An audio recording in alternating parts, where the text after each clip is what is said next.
and come over here and take a look at this. Right? Take a good look at how it's set up. Take a look at the tool that's in the collar. That's an edge finder. An edge finder. That's the part. Hi YouTube. And that's the director. Look at it. One of those. One of those. All right, here we go. So, we're going to demonstrate how to find the edge. We have to find this corner over here. Got to find that corner. That's what I got to do. So, I got to find that edge, and I got to find this edge over here. Got to find this edge and this edge. See that? And if I can find those two edges, I know exactly how far to go over here and over here. See that? So I'm going to demonstrate that. First thing, you put the edge finder in. The edge finder here is 200 thousandths. 0.200. Okay, 200. Think of Monopoly, 200. $200, right? You pass through. So what's half of 200? Huh? 400. I want to do math with you, buddy. 100. 100, okay. All right. I said you said 100. Oh, yeah. All righty. So now I'm going to turn that on, and I'm going to make sure it's about 800. Okay? If it's not, then I just go ahead and adjust. Okay? And I'm going to come up. This is about the only time I'll ever let you touch anything that's rotating. Notice it's wiggling a little bit, okay? Here's the trick. I want to make it turn concentric. In other words, turning concentric. And I want you to notice it's going to kick off to one side, okay?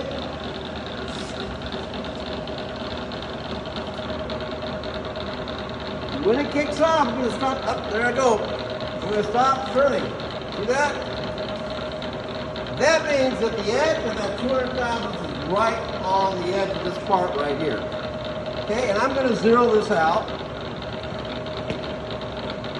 Okay, and I'm going to zero this bad boy out here. Okay, I'm going to do this a couple times just to make sure I've got the same zero.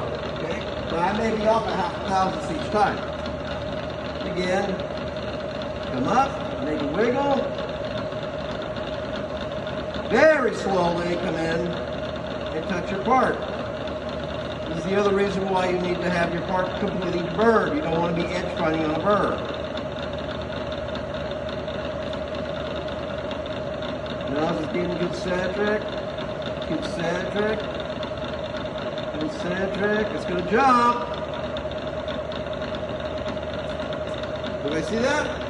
So you wiggle it, as soon as it touches the edge, it stabilizes to actually like spring. As you turn it in, it'll stabilize it. And then the moment that loses its center, then that's when it'll turn. So, I don't know, I was a little bit off here, about 1 thou off. I'm going to try it again.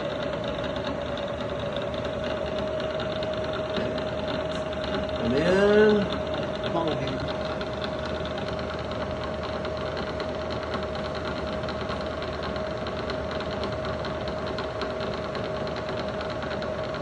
very slowly, till it jumps off, or kicks off.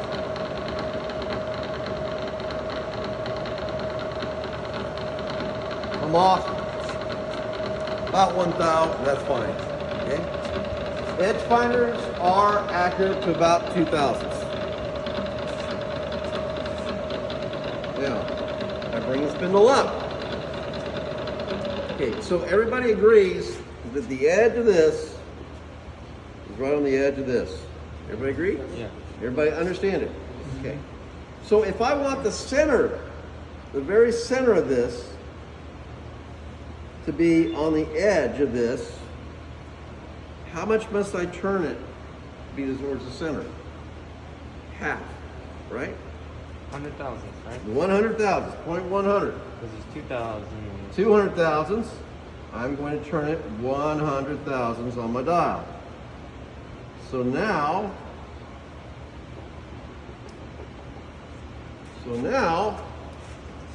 as you'll notice,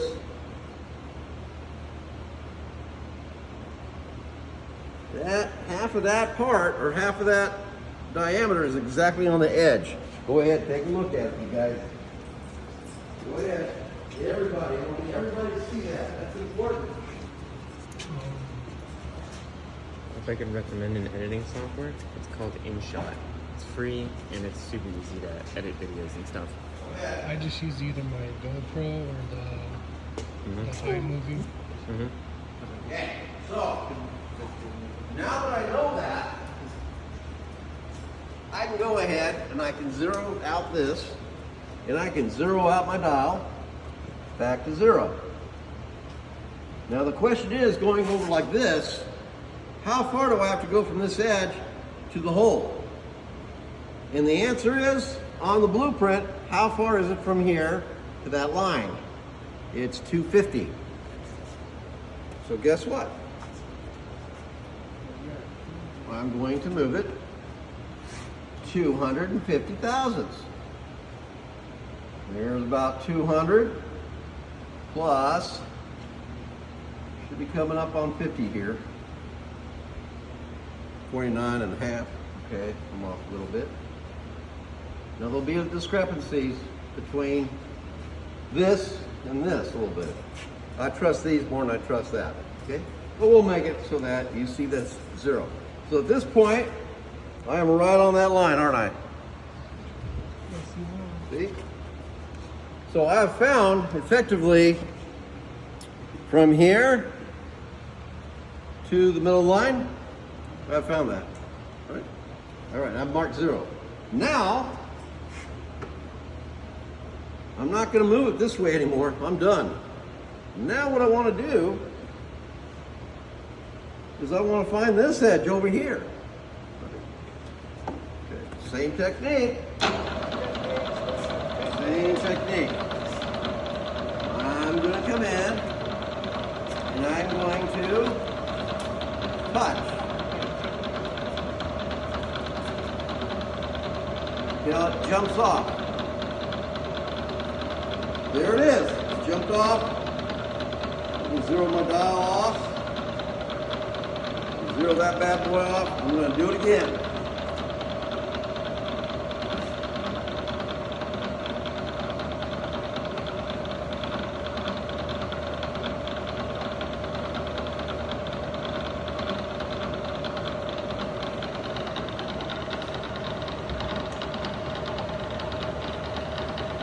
Well, I'm within about a power or so.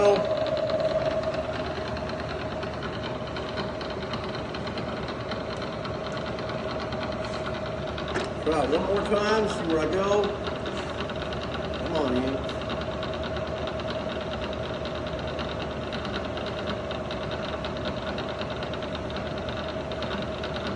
Getting 0, very concentric. It's going to jump any minute. There it is. And again, I'm within about 1,000, so I'm fine.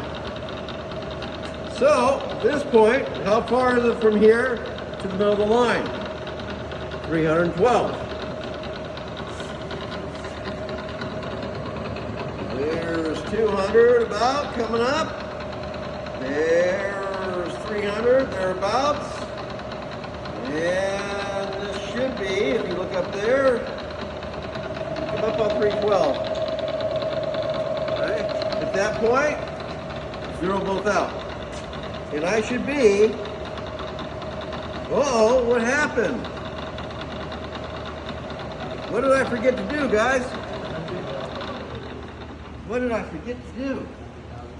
My 100 thousandths, I forgot to do that. So I actually need to go another 100 thousandths. So I'm going to go another 100 thousandths.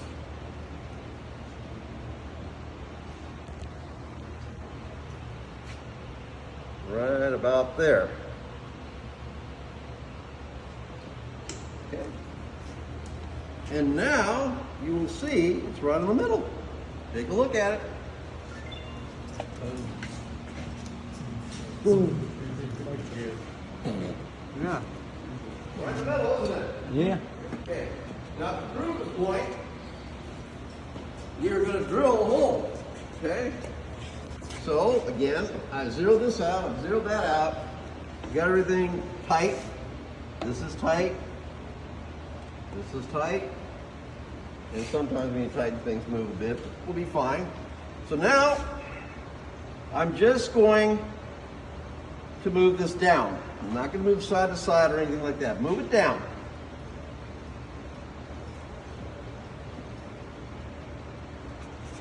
I'm going to take this out.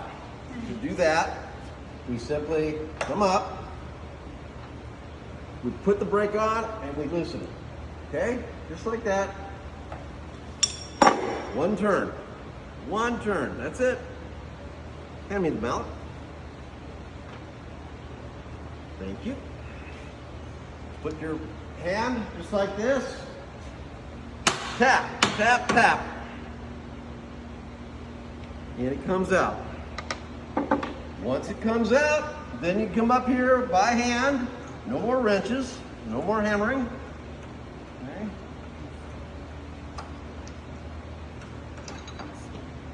And we are good.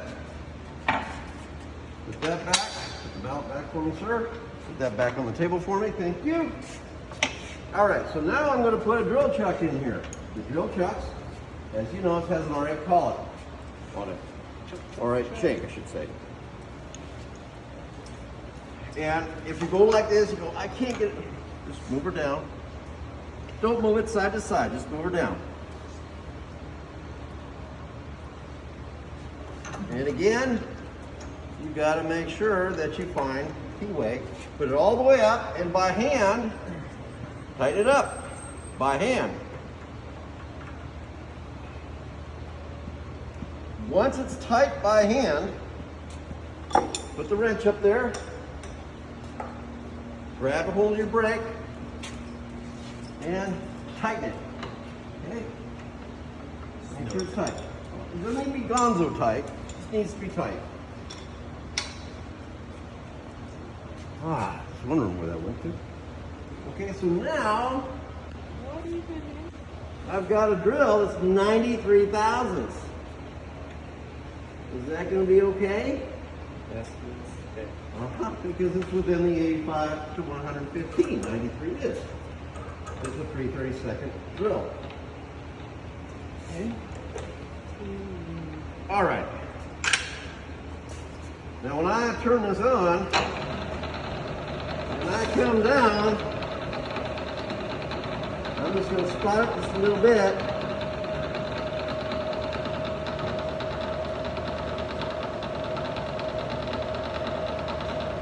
Little bit off. I think my drill's kind of wobbling.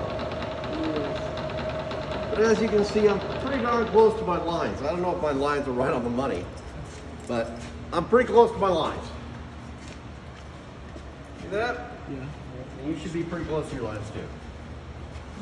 Within maybe a thou or two. That's a pass. But it depends on how accurate my lines are, right? Now remember, if there were any burrs on here, when you scribe the lines, will that make the lines off? Yes. Yes, it will. How much? I don't know.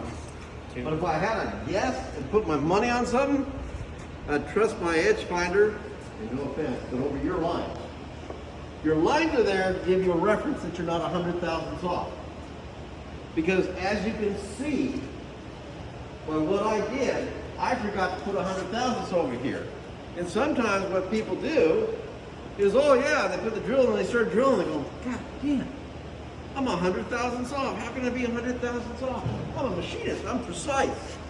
When machinists make mistakes, they don't make mistakes by 1 thousandths, they make mistakes by 100 thousandths.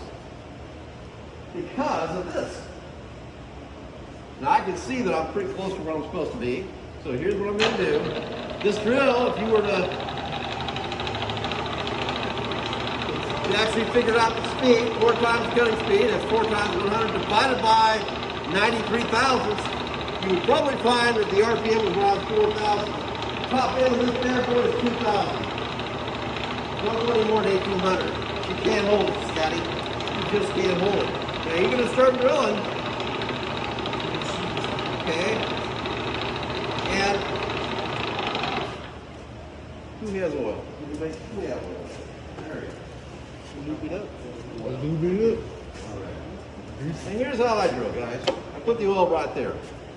Okay? I don't put the oil over here, so then I have to go.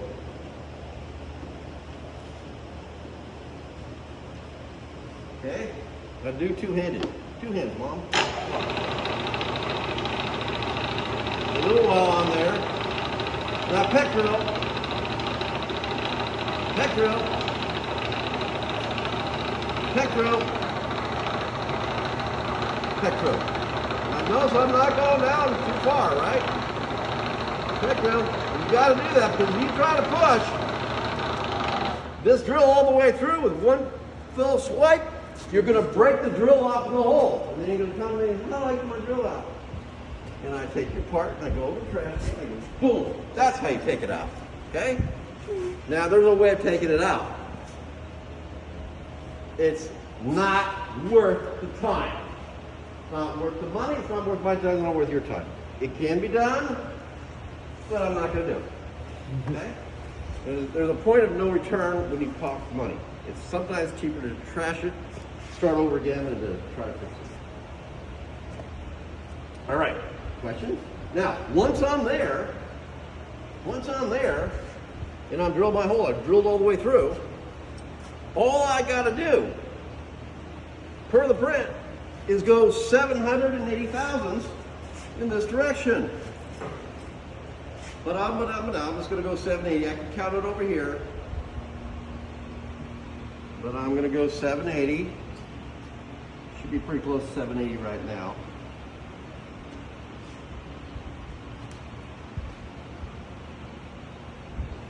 That's close enough. And as you can see,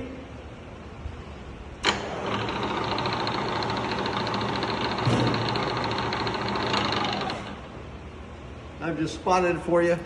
And y'all can see that it's right on the button, right at the other end. See how fast that was? Yeah. No setup. Move it over 780 and whack that thing down. We're there. Okay? And we drill all the way through on both of them. Once you're done with that, then you'll take it out and you remove the burrs. Okay? Questions? Okay. Now, one more little demo over here. I know, lots of demos. So what we have here is called a rotary table. So we could put an end mill in there just like we have here, and we can turn this, and what we're going to be doing is we're going to be putting a radius on here, okay? We want to put a gentle radius on there, all the way around. To do that, we're going to clamp it in there like this. We're going to take the cutter and we're going to move it over, and then we're going to use this to turn, just like a lathe, right? And we're going to turn this part when it's clamped on here, and it's basically going to go, and it's going to generate a radius, okay, with a rotary table. In order for that to happen, though, I have to find the center of that pin. So this is what we call indicating in a hole or a pin. Now, does everybody agree that the pin is round? Yes. The pin is round. Visually speaking, the pin is round. If I turn this indicator around like that, all 360 degrees, and I probably, I kind of moved it, didn't I? I was gonna say, wait a minute. It should be 0 over here. And it should be 0 over here. Should be 0 over here. I don't know. Let's see what happened over here. Yeah, I don't know. It was right on the money. Okay, all right, I'll believe you. Go ahead and move it to 0 for me. You can do that. Move it to 0. Tell me when you're there. There. It's like a, All right. You're on 0. I know you were because this didn't move, right? right. All right. All right. Hold on. Flex a little bit. Right there. Oh, jeez.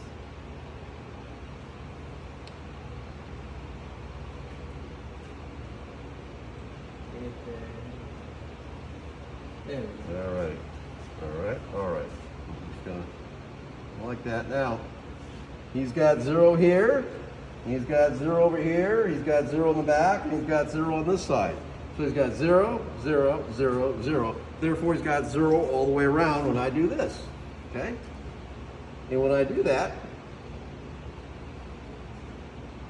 I will know that the center of the spindle here is exactly in the center of that pin. Exactly within however much he's off here. In this case, he's probably 2/10 off, if that, okay? In which case, you're fine, okay? So knowing that, and when I put my part on the pin, this is exactly the same size as the pin. When I put my part on the pin and I clamp it down, and I move it from there, I move my cutter off to whatever the radius, 9/16, 562 off, and I come down, and I bring my cutter down, I'm gonna go 562 plus the diameter of the cutter, right? And I'm gonna go a little bit further, and I'm gonna actually go 562 plus the diameter of the cutter, or half the diameter of the cutter, and I'm gonna zero it out. I'm gonna come out over here, and I'm gonna cut, go in, take another cut, and when he gets to that 0 point, he'll have generated a full radius around that part when he cuts. And he's gonna be using this at this point. At this point, this is locked down, so is this. So nothing moves.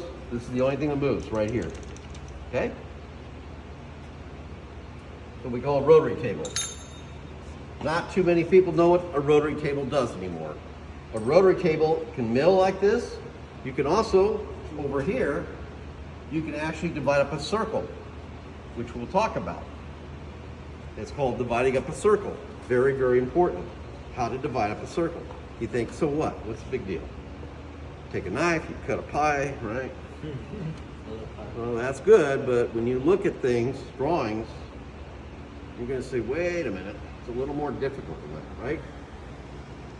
So this is one way to divide up a circle. It's called rotary table. Any questions on this? So you're saying the 9/16 I'm coming out plus half the diameter of that cutter, and then a little bit more, and then work my way back to When you 0. go 9/16 plus half the diameter of that cutter, Right. I want you to 0. Okay. Okay? Yeah. That's where it's going to end. I see. Okay? Gotcha. Now you can come out as far out this way as you want and come back until you start to touch the corners, right? Because you're going to touch, as your cutter comes around, as you come out, you're going to nick your corners, and then you're going to come back, you go in a little more, nick your corners, come back, go in a little bit further, and then pretty soon you generate a radius, and then you're going to come back and say, oh, I haven't touched over here. What you want to do when you cut with a cutter is you want to touch here, and you want it generating, touching here, and touching here. If you touch here, here, and here, then you've cut a full radius. Okay? So rather than cutting it all the way through like this, you cut it by sections. By sections. Oh, okay. Now you could, if you had a real powerful machine, a real big ass cutter, do it all in one fell swipe. Oh, okay.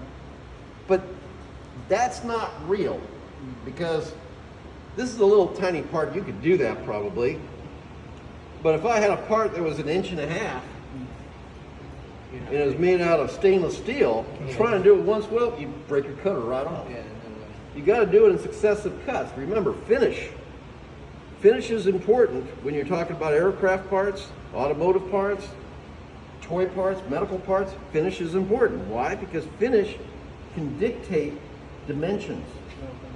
If you have big gouges, just like on your lathe, if you have big gouges on your diameter, that could actually affect your dimension. Especially if you're talking tenths of an inch, or tenths of a thousandth, I should say. You know, oh yeah, well, I measured in like 5 spots and you're under. What? No, over here I measured with my mic, and yeah, over here you're okay. Over here you're under because of the finish. Oh, so it's like, shoot, now what? Right? What did I always say? Keep the parts on the fat side. Because if that ever happens, you can put it back in and clean up, and then you'll be fine. Right? Okay. Any questions? This is a little bit above you guys. This gentleman here has taken one of my classes before, so he's done real well. So he's ahead of the game. He's already done all your projects. Cheating.